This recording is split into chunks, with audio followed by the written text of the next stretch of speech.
안녕하세요, 제이제입니다. 오늘은 연애하고 싶은 남자라면 이것만은 하지 말자에 대해서 말씀드려 볼게요. 그럼 바로 시작할게요.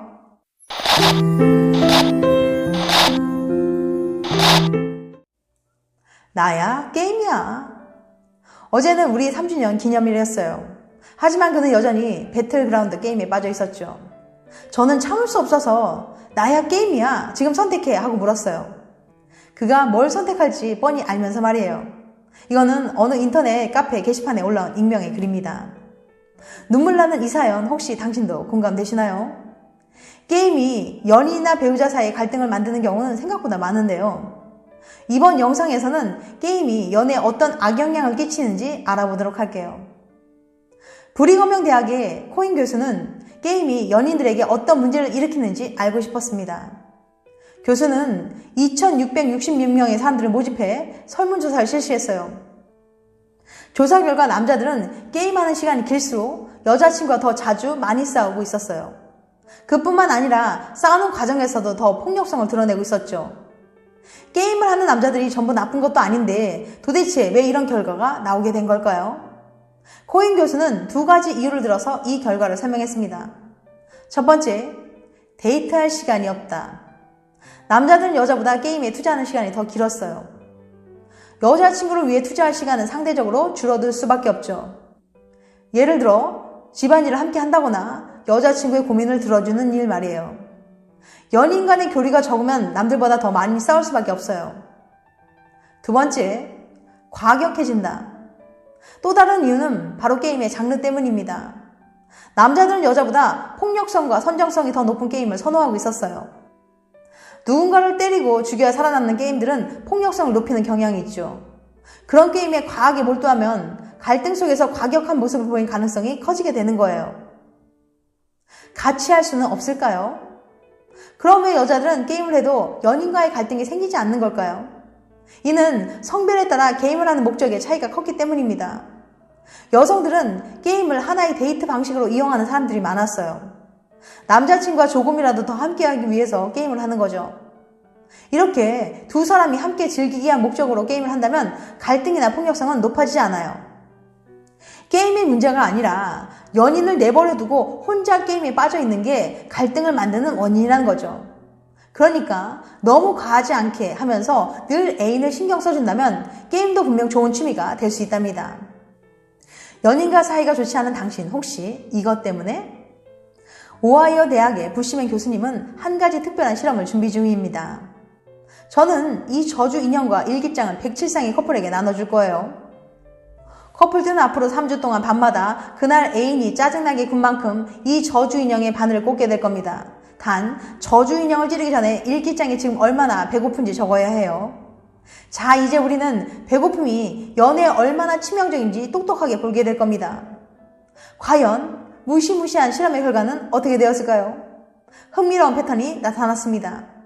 평소 사이가 좋았던 커플이건 평소 사이가 별로 안 좋았던 커플이건 양쪽 다 배고픈 날 저주 인형을 더 많이 찔렀거든요. 헐, 이럴 수가.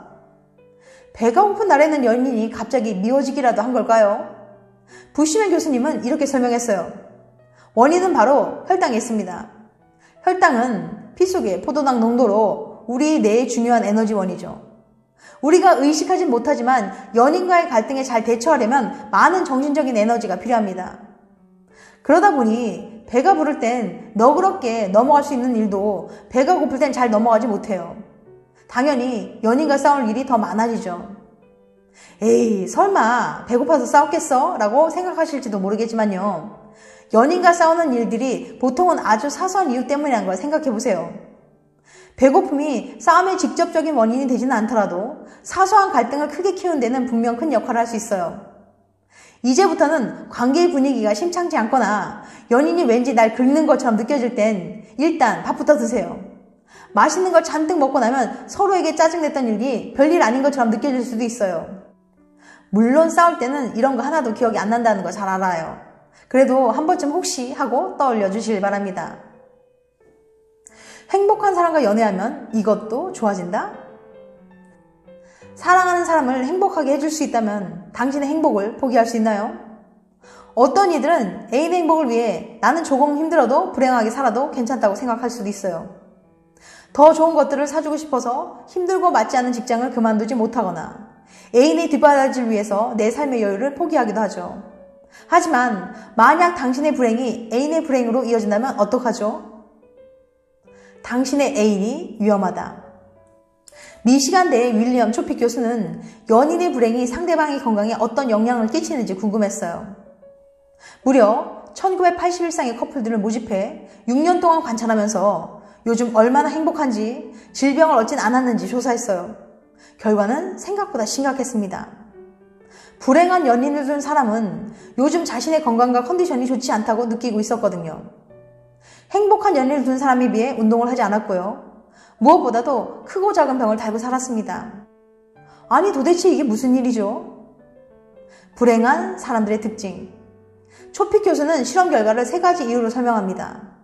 첫 번째, 잠도 늦게 자고 운동도 안 한다. 사람들은 연인의 생활 패턴을 자연스럽게 따라갑니다. 애인이 부엉이형 인간이라면 더 얘기하고 싶은 마음에 일부러 늦게 잠을 자기도 하잖아요.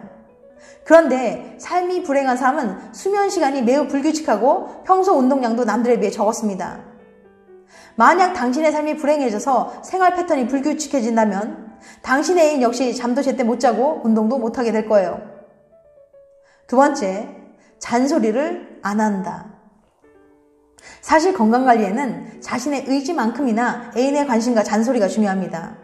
하지만 삶이 불행한 사람들은 당장 자기가 힘들기 때문에 다른 사람의 변화에 둔감해요. 애인이 건강이 나빠지더라도 쉽게 알아차지 못하는 거죠. 당신이 잔소리를 하지 않으니 몸에 안 좋은 음식도 잔뜩 먹고 운동도 안 하고 건강이 나빠질 수밖에요. 세 번째, 술과 담배를 더 많이 한다. 건강 악화의 주범인 술과 담배. 불행한 사람들은 우울감을 떨치기 위해서 알코올과 담배에 의존하는 경향이 있어요. 당신이 술, 담배를 많이 하면 데이트할 때 함께 술 마시는 일도 잦아지죠. 간접 흡연처럼 건강에 안 좋은 환경에 당신의 애인도 더 많이 노출될 거예요. 당신이 불행한 삶을 살고 있다면 애인의 건강도 나빠지고 심한 경우엔 큰 병까지 얻게 될 수 있어요. 당신의 행복이 애인의 건강, 기분, 생각, 컨디션, 그리고 건강까지 많은 것을 공유하는 연인 사이. 애인이 즐겁고 기쁜 날엔 당신의 기분도 덩달아 좋아지는 것처럼 당신이 행복해야 애인도 행복하고 무엇보다 건강해질 수 있어요. 그러니 너만 행복하면 돼 라는 생각 이제 그만하세요. 서로의 삶을 더 행복하게 만드는 것이 연애의 목적이잖아요. 애인의 건강을 지키겠다는 생각에서라도 당신이 먼저 행복해져야 합니다. 인생은 길고 사랑은 계속되어야 하니까요. 지금까지 연애하고 싶은 남자라면 이것만은 하지 말자에 대해서 말씀드렸어요.